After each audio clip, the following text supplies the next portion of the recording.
Good evening, folks, and welcome to Fintellectual Finds. I'm your host, Finn, and tonight we're doing a small review over one of my personal tanks that I have here at my house. This is a 13-gallon tank with a total of 2p puffers in it. Now, that may not sound impressive, and obviously we are not trying to win an online size competition here for who has the most fish and how much better we are because of that. But what I figured tonight I'd do is give you guys a little bit of some talking points on if you're curious about how to set up tanks if you're new to the hobby. For those who aren't aware, fish can be a very expensive hobby. They can be moderately priced, but usually getting into this is going to be a little bit of an investment up front. You need hardware, physical tank. You are going to usually need substrate, filters, heaters, since very few fish are tolerant of just, normal air temperatures for cold water. There are a few, but they are not as common as you think. So, general rule of thumb with most freshwater fish, they do require tropical settings, meaning they need a temperature range around 78 degrees Fahrenheit to 82 as usually the sweet spot for them to function. And we've just got a video going in loop. Now, this tank that you see here in the video is a 13-gallon aquarium.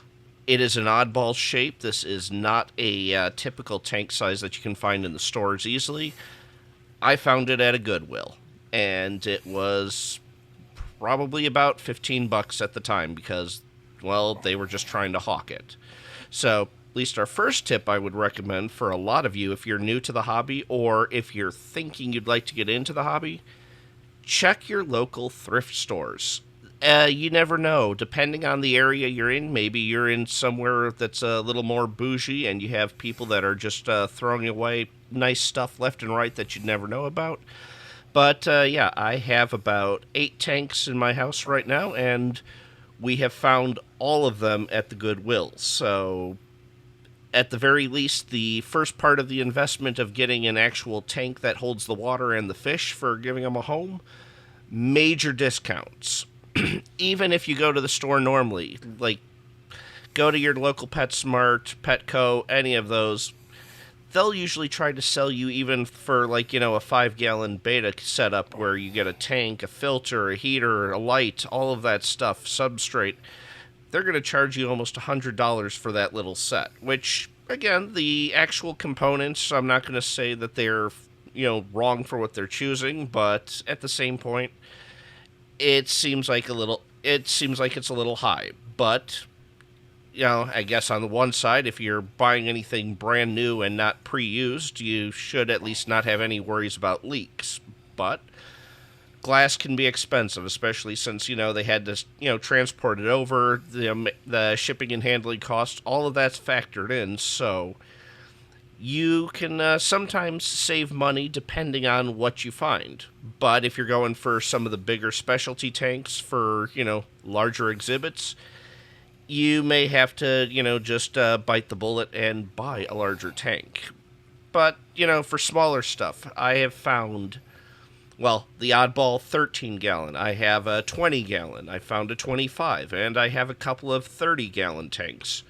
We actually also found a 55-gallon once. That was probably just luck of the day and is probably not going to happen every time I go, but when in doubt, heading to a local Goodwill and just taking a browse some days, you might be surprised and could have a start of something you'd need. Now, obviously, if you have a tank, then you need a stand that is able to support it. For those of you who have forgotten your conversions here, a gallon of water is usually is about 8 pounds for weight. So, yeah, all of a sudden, even a small little tank like this, 10 gallons is already 80 pounds plus another 3. So, yeah, you got, about 100. You got over 100 pounds of water alone. Plus, if you have to make sure you add substrate and a few decorations, plus this is on the bottom shelf. You usually need to make sure that your equipment that you're purchasing is able to handle the weight on the top, too. Usually with most of these, if you go look online, you can find either through regular online store vendors, Walmart, Target, whatever you'd like, even Temu. And yes, we can probably do a video later just for some of the weird random buys I've gotten from Temu before, because I like trying to save money, and for basic form, fit, and function, there's a good number of pieces of equipment that you can find on Temu that will work for getting you started into the aquarium hobby without breaking the bank completely. So it is a valid option. Now, in this setup, besides the handful of pretty much the Anubias, we got some Christmas moss growing there, and a combination of ferns that they fell apart when we originally bought them, but then they just kept trying to grow and sprouting their own new leaves off. So we have a heavily planted tank, or at least the starts of what's heavily planted. For 2 fish, this is more than enough right now. But as you guys can see, there's also a light. I'll talk about that in a later purchase. I was purposely trying to order lights that were friendly to be put inside of the aquarium for fully submersible. I still have plans for one of my larger tanks to eventually get a tiger moray eel, which is a freshwater species.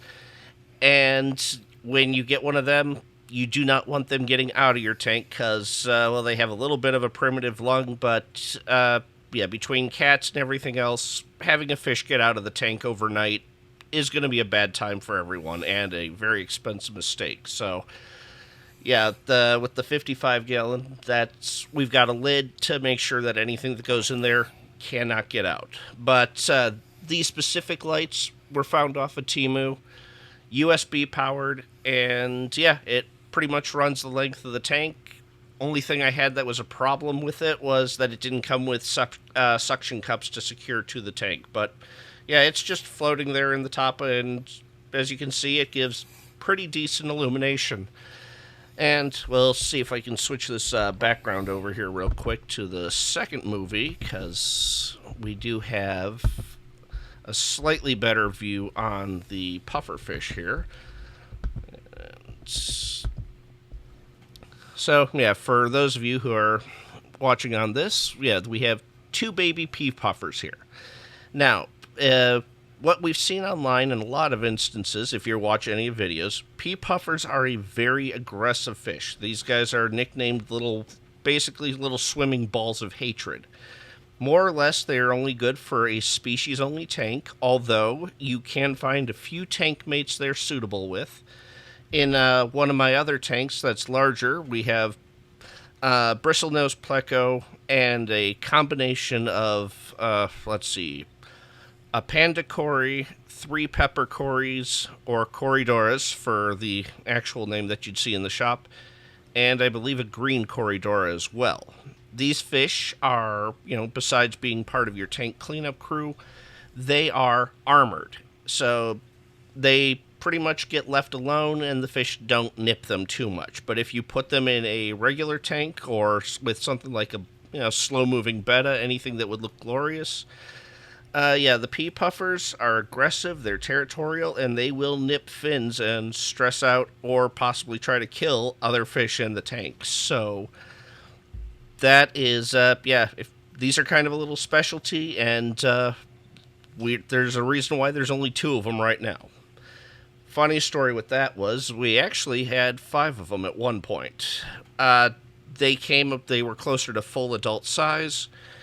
Due to just the nature, one of them passed away shortly after shipping, and then we had a bad night with the power, and a couple of them ran low with oxygen. So in one tank, I still have 3 full-size adults.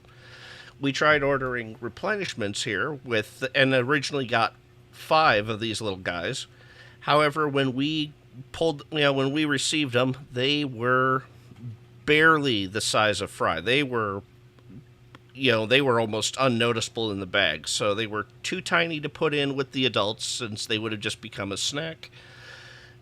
We fed them bloodworms, kept track of the water, but unfortunately, especially for how small of a size they were at the time, you're basically just trying to play the numbers of trying to fight nature and survival. So unfortunately, out of the 5 that we got that were probably less than a month old at the time when they were, by the time we got them in a bag.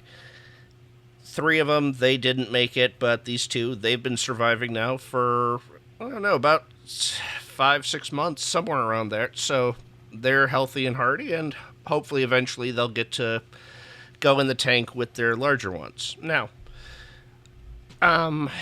yeah, this is just one of the quick little, just a quick tour video tonight, but for the rest of the time, we're going to eventually cover some of my other tanks. They're nothing super flashy, so if you're looking for the channels where people are going to show you the exotic, $800 fish, you're in the wrong spot. But if you're just curious about, people who are in the hobby and then trying to understand, a little bit more about, fish keeping as a gradual process, yeah, you're more or less in the right spot for there. So, yeah, here's just one of the quick videos tonight. We'll cover some of the other tanks later and eventually come up with ideas for maybe a video with talking about some of the, onslaught of Temu purchases I've made. Some of them that have been pretty good and smart decisions.